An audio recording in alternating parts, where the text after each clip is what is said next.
The American flag, their tents are all set, their compounds all over there. Once they've done their show this afternoon, they're doing 3 shows for us this afternoon, doing one at 1:30, one at 3 o'clock, and then their big show will be at 5 o'clock inside the Balloon Arena, which is down the other end of here. So, Stunt World International stunt team have sent their apologies today, but unfortunately, he's going to be doing 3 shows this afternoon. And I've now, 2:30, 4 o'clock and 5:30 will be their shows this afternoon. In between all that, loads of other little bits and pieces, I'm going to hand you over to Christian, who's going to take you through for the next 20 or 25 minutes. And be warned, they're going to want some people to come and join them towards the end of the show. Christian, hand it over to you. Thanks, Linton. Right, ladies and gentlemen, before me, rather loud. So, if you are uncomfortable with loud noises for any reasons, please put your hands in front of your ears like this. For those who can see me, like a radar. Hands in front of your ears, mouth open. That is honestly the best. Just like, perfect, love it. Right, that's it, that's the safety. Obviously stay in your ears, and just be aware that what we're going to be using on the field today are real black powder weapons. The step we miss out is putting the bullets in, because otherwise we tend to find we don't have as many members next year. Loaded. Now these are not flintlock muskets. You may think these are flintlock muskets rear of the gun. Now percussion cap came about after flintlock. You don't see a lot of percussion cap guns. There's a good reason for this. This is volley fire. Woo, there you go. And you lot are getting that. I did warn you that you'd get a full-on experience, and there it goes. Was invented, it replaced all the messing about at the back of the gun. Instead of having to put powder, pull back a flint, you could just put a little brass cap on a nipple. Now, the cool thing about that is, of course, is this works in the wet and the rain. So the percussion cap is so good, it literally does itself out of business. And a modern round is no more than a cartridge gun with a percussion cap on the back. Now the soldiers would march normally in row. The idea in Napoleonic times was to get your troops into the battle, get them in a row of 2, arrayed against the enemy. However, this works very well with muskets capable of firing 50 yards, but things had rather changed. These are rifles. So how did they get rifles? You see, by the way, what they're doing there is practicing many fast ways of getting to rows of 2 in need. The rifling to engage the bullet, therefore it needs to be tight. A Baker rifle takes over a minute to load because it's tight. And as you fire it and the gunpowder fouls it up, it gets tighter and tighter and tighter. It's a real problem. Very old-fashioned tactics, trying to march into line at 50 yards against an enemy that was now capable of killing you at up to 500. The interesting part here is the actual percussion cap. Because the percussion cap is an invention that is the fault of ducks and God. Wesleyan a Presbyterian preacher liked to hunt ducks. We're joined today by our Confederates. Now, here's an interesting thing for you. You've obviously heard of this war before, and it's normally called the war between the blue and the grey. So as you can see, our Union Army is dressed mainly in blue, and our Confederate Army is, well, grey. See, at the beginning of the war, let's use the cadet uniform. Apart from the Confederate regulars who were dressed to get superseded. So this is what began to happen. We began to find targets for fire, but battles became more mobile. It starts off as a Napoleonic war, and at the end of it, we have trench warfare, we have breech-loading rifles, we have magazine-fed rifles, we have submarines. A ship is sunk by a submarine in the American Civil War. We have landmines, we have torpedoes, we have telegraph, we have troops delivered by trains, we have a dress rehearsal for World War I. So here we go, this is skirmish line, and the troops move forward. As he fires, his friend moves forward. This means he's covered by the man behind. You may think this is very similar to what modern troops do. That's because it is.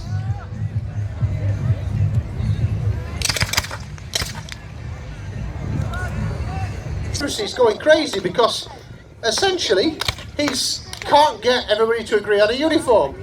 The state had telling us what to do. So they seceded and then didn't do what the government said. It gave us a lot of trouble.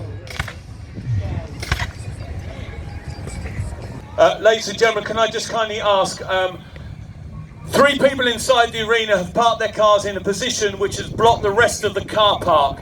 So if you're So I mentioned the battle between the blue and the grey, and actually the Confederates had to call jean cloth, and they dyed it in these brown dyes, but the dyes were all homemade. So what happened is it all faded to this butternut colour. But obviously, if you want to talk about the Civil War, the war between the blue and the butternut does not quite have the same impact as the war between the blue and the grey.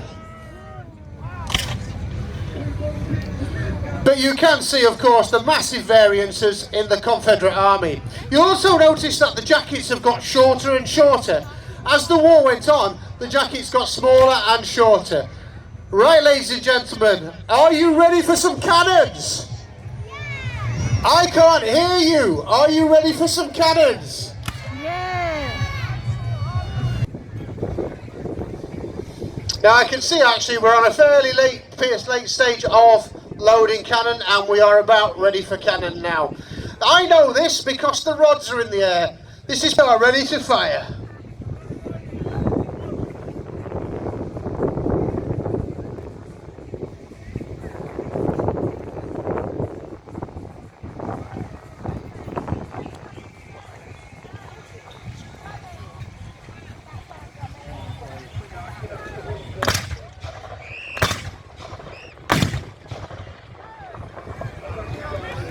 Now, how about that, ladies and gentlemen? So, to make sure no debris is left from the last shot.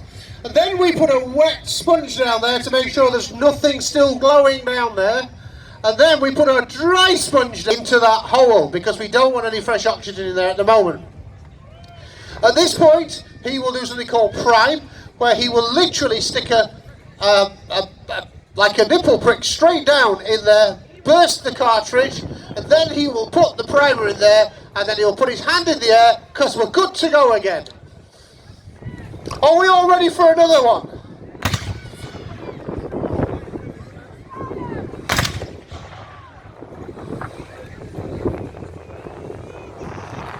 Whew. Now we'll just show you the infantry loading procedure very quickly. Gun goes on the floor, cartridge taken from the pack at the... By the way, if anybody feels like having a go at this, we're always looking for new members. If you want to have a go at doing any of this, please come let us know. Now, did anybody ever wonder why when at the end of the 19th century there was powder? Well, that's why, because black powder gives out masses of this smoke. It's a fairly dry day today, and there is a nice breeze. Oh, this is firing by file. Now, the Union infantry here are doing something called firing by file. Firing by volley, which they did earlier, is great, but there's a little problem. If you march up to a musket fire comes in, stands up, and he's got 20 seconds to shoot you all then. So what happens is, firing by file, what happens with this is the first man fires, then the second man, then the third, and they just stop firing. So basically, they just keep firing. And what happens then is you turn your regiment into a nice steady beat fire, which means your enemy never knows when he's actually going to get shot. You can see as well, fairly quickly, there's enough of a breeze. So various states provided various uniforms. As the war went on and shortages hit the Confederates big style, they began to get uniforms from overseas. Some of them have got blue trousers on. These are English. Afterwards, they'll tell you all about their uniform. A lot of civilian hats over there as well. The Union, like the gentleman on the left of our unit, and the tall black hats, and a simple 4-button sack coat to do fatigues in. It wasn't their fighting coat, it was their equivalent of fancy uniform home, and they were actually fighting in the 4-button sack coats with the blue forage caps on. So that's what happened. War with the Confederates weren't getting any of this. In fact, most of the time, the best supply of their ammunition was from captured Union. We can see just how far that one travelled. And the Confederates now are going to come down the front of the They've been working all the way around the back of the arena for those of you who are not, especially across the states, of their uniforms. That sound there, by the way, was the percussion caps. We actually just put the percussion caps on just to make sure that none of the weapons that were taking off the field are still loaded.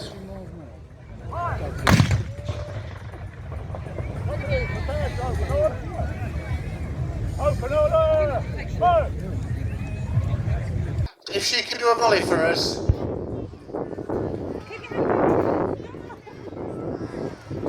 And 58 caliber Enfield rifles, and these guys were using exactly the same. In fact, the 58 caliber rifles were being exported from England. Are we ready for the volley then? Cannon firing by section. Yes, we are. Right, let's see if they can get this all one cannon fire.